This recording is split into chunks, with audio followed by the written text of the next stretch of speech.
ভারতে মেডিকেল ভর্তি পরীক্ষার প্রশ্ন ফাঁস ও পরীক্ষা বাতিল হওয়ায় ছড়িয়েছে উত্তেজনা।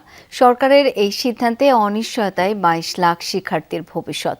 প্রতিবাদে মঙ্গলবার থেকে দিল্লি সহ বেশ কয়েকটি শহরে চলছে বিক্ষোভ। উত্তাপ ছড়িয়েছে রাজনৈতিক অঙ্গনেও। বিজেপি শাসিত রাজ্যগুলোতে বারবার প্রশ্ন ফাঁস হচ্ছে বলে অভিযোগ বিরোধীদের।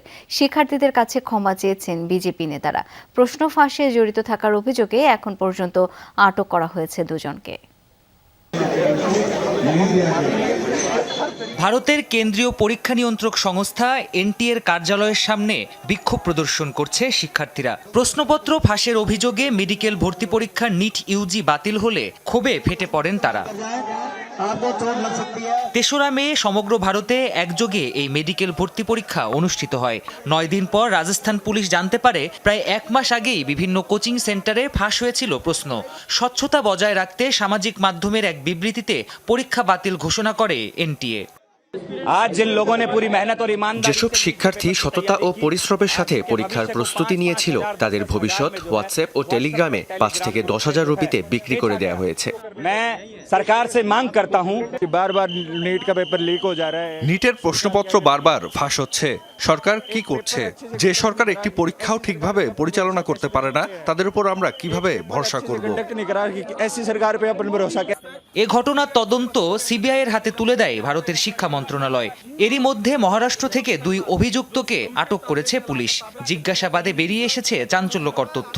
প্রথমে মহারাষ্ট্রের নাসিকে ফাঁস হওয়া প্রশ্নের ডিজিটাল কপি তৈরি করা হয়। এরপর হরিয়ানা, রাজস্থান, জম্মু কাশ্মীর, বিহার ও কেরালা সহ বিভিন্ন রাজ্যের কোচিং সেন্টারগুলোতে সেগুলো পাঠানো হয়। মোটা অঙ্কের অর্থ দিয়ে সেই প্রশ্ন কিনে নেয় বহু শিক্ষার্থী।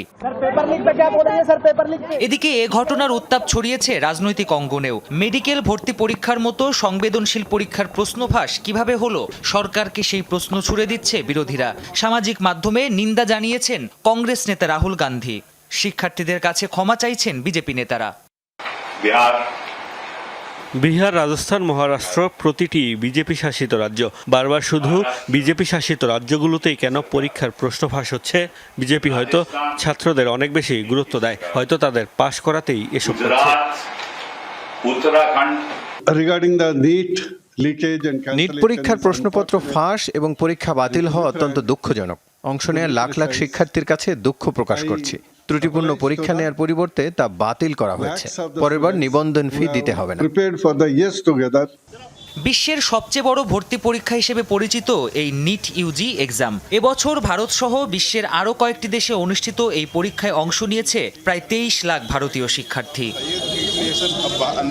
প্রাণপ্রতিম কুণ্ডু, যমুনা নিউজ।